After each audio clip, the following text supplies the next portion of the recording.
বারবার হারের বদলা নিতেই এসআইআর, বিজেপিকে তোপ অভিষেকের। আর অনুপ্রবেশকারীদের বাঁচাতে এসআইআর বিরোধিতা, তৃণমূলকে আক্রমণ অমিত শাহ।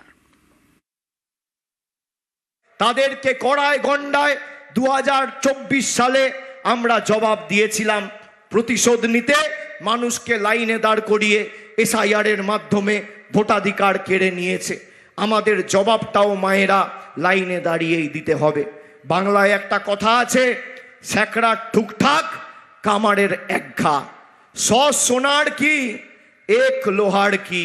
আপনি সেই কোপ মারার সুযোগটা আগামী 29 তারিখ পাবেন। তাদেরকে জবাব এমনভাবে দিতে হবে, বাংলার সাথে বেইমানি করার আগে যেন বিজেপির বহিরাগত নেতারা 100 বার ভাবে। एसआईआर हो रहा है, घुसपैठियों के नाम निकल रहे हैं। ममता दीदी चुनाव आयोग का विरोध कर रही।